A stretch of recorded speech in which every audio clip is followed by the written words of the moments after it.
No particular destination. I just wanted to get outside and enjoy the beginning of spring here at Site B in lovely Fresno, Nevada, which doesn't in fact exist. And the what word do I want to use? The cacophony, the stampede, the flash flood of clickbait for 2026 has begun. And the first one I've stumbled across is, can you play role-playing, play Dungeons and Dragons without any combat in the scenario? Can you? Can D&D exist without the sword fighting and the backstabbing? And of course the answer is yes.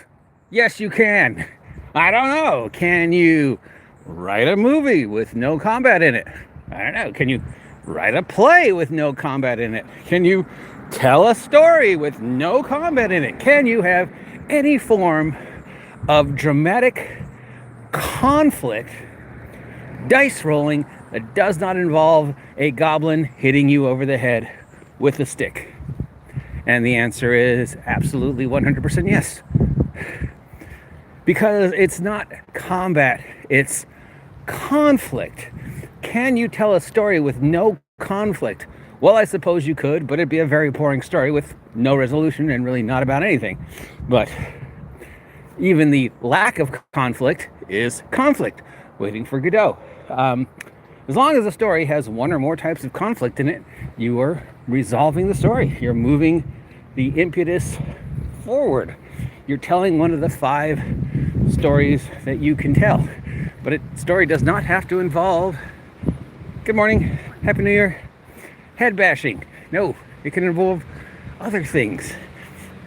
Now, in tabletop role-playing games, D&D, we emulate combat conflict with dice rolling, with the general assumption that in normal everyday situations you can do whatever it is you've set out to do with no real problems, right? In a perfectly sterile, safe environment with all the resources and time you need, whatever it is you're doing, you're going to get around to accomplishing. No dice rolls are necessary. Yes, you will eventually build that wall. The dice rolling is to synthesize conflict. Is something bad going to happen if I fail? Is there the potential for a catastrophe? What happens if I'm, pressed under time or pressed under pressure or the building is on fire? Can I do this with this conflict going on? That's the dice rolling. Right? I rolled the dice, I've succeeded, I've rolled the dice, I failed, the story moves forward. Right? We don't have dice rolling in plays and movies and stories because that's how we've written it. But we can certainly have conflict without any combat. Now, can you run an entire campaign without combat? No, I don't think so. I mean, maybe. I mean, is there any combat in When Harry Met Sally? That's a movie. That's like 1 episode or 2 episodes of a campaign, because we don't know what happened with Harry and Sally afterwards. But you can definitely tell a story, movie, play, poem, without any combat whatsoever. Without a conflict whatsoever, or the conflict being the lack of conflict, well, there it gets some pretty metaphorical. But for the case state of can you play D&D without conflict, the answer is yes. Yes, you can. This is dumb. Move on. Obsess over something actually worthwhile instead of just clickbaiting for the sake of clickbaiting. You can tell entire stories without any combat. So, what are the other types of conflict? What are the 5 stories you can tell? As you know, I constantly refer to the 5 stories you can tell. Are the cornerstones of script writing from when I lived my other life in Hollywood and wrote scripts. 5 stories you can tell, about 34 ways you can tell them, or 6 stories, it depends. But basically, it's, protagonist versus. So, protagonist versus romantic conflict. Star-crossed lovers, right? Every rom-com ever. Will they, won't they? Will he realize? Will she realize? Will they end up together by the final frame? No combat, but the romantic conflict is very prevalent. Right? Every Hallmark Christmas movie, romantic conflict. She has to sell the ski lodge that he owns, and they hate each other, but eventually they mutually like each other, and then bonk, they love each other. The meet cute happens, and they end up together. Romantic conflict, right? Political conflict. You could have entire political conflict scenarios. They have to go to the ball, and they have to infiltrate the magistrates. Actually, I do have a goal in mind for today's walk. Actually, I'm going to go check on the skeleton. Something politics, something check, weed out the corruption, something. You cannot do anything to get caught. So no matter what you do, don't engage in any combat. But the entire scenario could be subterfuge, spying, all sorts of skill tests, all sorts of dramatic conflict. Hello? Without any combat, right? So yes, you can tell a political story without combat. Scooby-Doo conflict. I mean, you would think after all these years the villains would realize they could just shoot the meddling kids, but nope.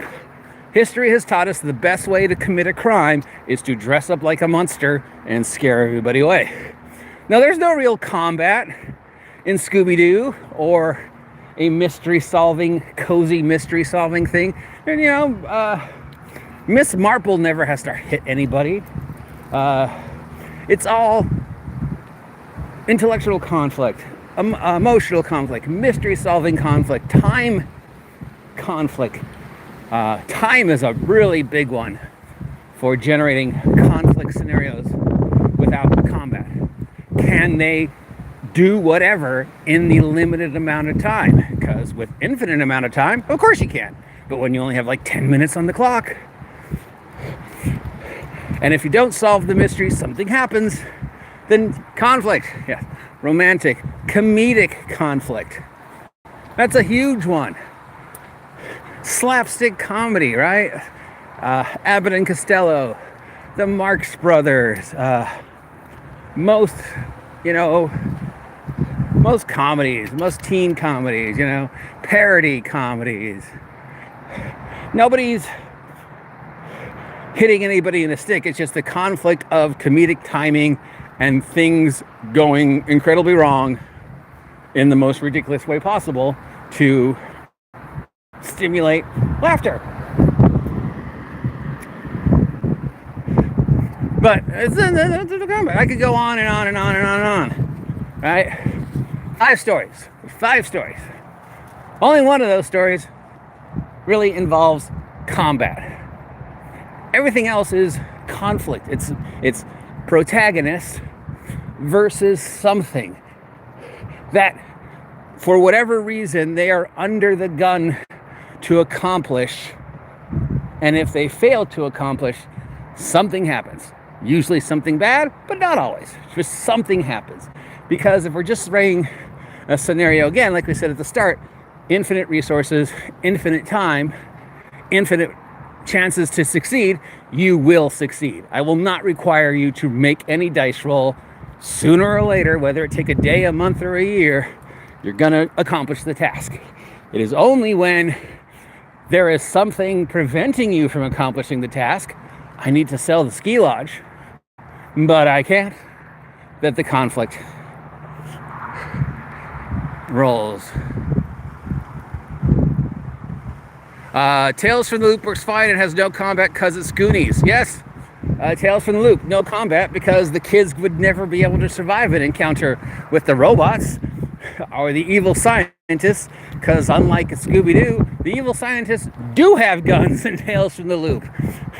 But for whatever reason, you know what, I'm not going to shoot the kid. Nobody wants to shoot the kid. So yes, Tales of the Loop works. Can you show us where you hide the bodies? No, I cannot show you where I hide the bodies. But it's somewhere in the desert. Random hippopotamus. right, am I past the skeleton? I thought it was at the corner, but oh well. All right, so you've heard this 5 stories you can tell, right? The heroic journey. Hero leaves home. Hero meets iconic characters. Hero undergoes transformation. Hero comes back home, but they're not the same person. Lord of the Rings, The Hobbit, is a perfect example of the heroic journey. It is the epitome of the heroic journey. Bilbo leaves home. Stuff happens around Bilbo that changes Bilbo, right? So that when Bilbo comes back to the Shire, he's changed and he's seen how big the world is, and he doesn't really feel comfortable being back in the Shire anymore.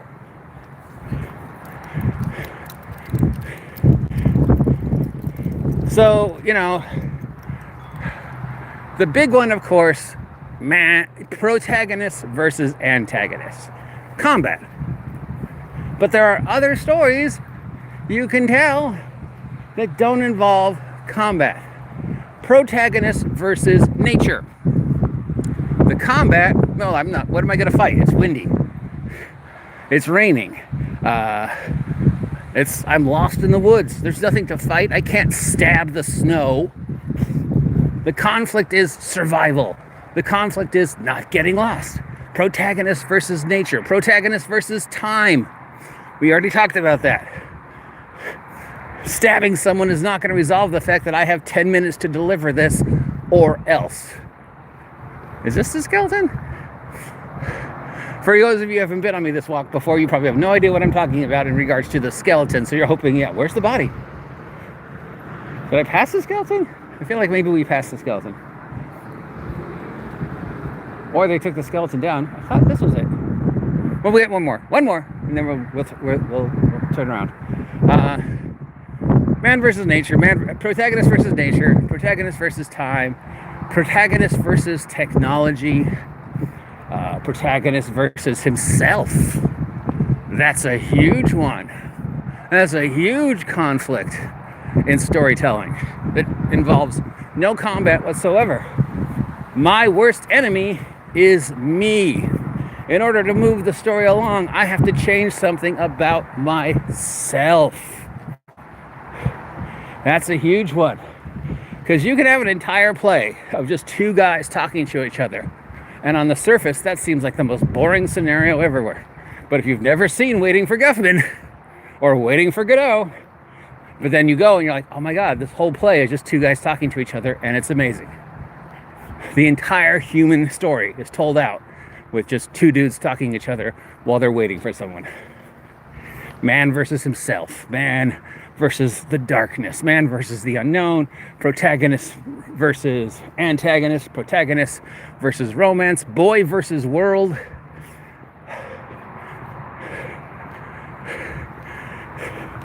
The clickbait question was, can you play D&D scenario without combat? And the answer is yes. Yes, you can. Stop being dumb. But it's clickbait, right? And I have a feeling, guys, a lot of the dungeon tubers who said, oh, my job, I'm over, I'm done, dungeon tubing is dead, are sadly going to be resulting to clickbait to get clicks. Even I unintentionally use clickbait, but I never plan on it. I usually just try and find out the most sarcastic or silly comment I can, but sometimes it ends up being clickbait. Now, here's a little something that will close on some pointless trivia. You can't actually use the word clickbait. Well, maybe you can. Maybe they've changed it, but I know in the past, if you put in the description of your YouTube the word clickbait,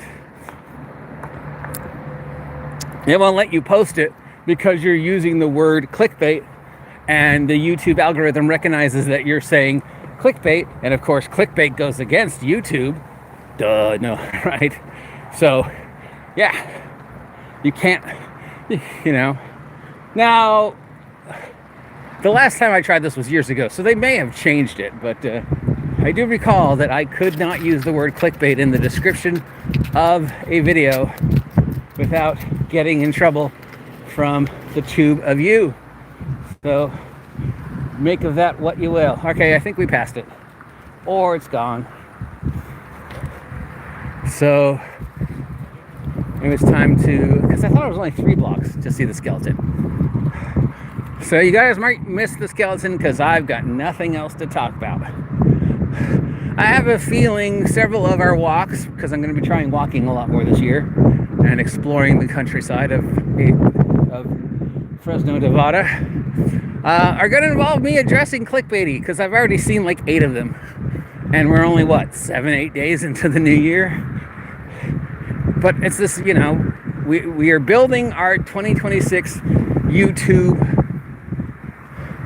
Venn diagram on the conflict of dungeon tubing is dead. So the only way dungeon tubers can remain relevant is to conflict, appeal to the lowest common denominator, anger, or clickbait questions, or sex, right? Money, sex, anger. Are you angry at D&D? Wizards of the Coast writes D&D adventures with no combat. Shame on you, Wizards of the Coast. Let's do a clickbaity thing where we finger waggle at D&D. Because it's always D&D in the titles. It's never, can you play Traveler without conflict? Can you play superheroes without conflict? Can you play Shadowdark without combat? No, it's always D&D. We've got to play D&D for all our problems in 2026. So just assume anything that's going wrong in the world, in any shape or form, that is causing conflict in your life is because of something Wizards of the Coast did, or because of something D&D 2024 did. In fact, we could just start blaming everything on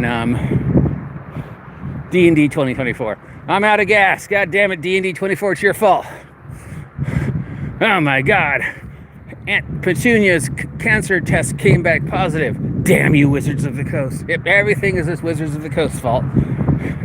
I'm going to blame everything that goes wrong in my life on Wizards of the Coast's fault. I jumped off the roof and broke my leg. It's Wizards of the Coast's fault. Can I sue them? Of course, I'm being facetious, because please don't jump off the roof. But yeah, this is it. So I have a feeling our Tuesday, Thursday walks are going to be me going, stop it, stop clickbaiting. Just talk about it. Talk about the different types of conflict and how you can resolve a role-playing scenario without any combat, instead of trying to blame the fall of Roman civilization on D&D. Right? I don't know. Maybe you disagree with me. Maybe you think I'm an idiot. Wait, I am an idiot, right? I don't know. I'm just one voice in the wilderness, trying to spread a little positivity, make a little sense, and keep the sarcastic goofiness of the possible doom and gloom of the 2026 role-playing YouTube year a little less doom and gloomy, a little bit more silly. Because as I've said 1,000 times before, and I'm sure I'll say 1,000 times again, at the end of the day, when we brush all the silliness aside, it's a stupid game about goblins with sticks. It's not anything more. It's not the source of the universe that makes everything work. It's a dumb game. It's supposed to be silly and fun. It's when we try and make it something else that things start going pear-shaped. I don't know why pears were the agreed upon fruit for when things go bad. You never hear anybody say, oh, everything's gone apple-shaped. But perhaps that's the topic for another video.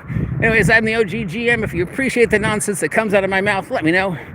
If you never want to talk about this topic ever again, let me know. Remember, I'm here for you.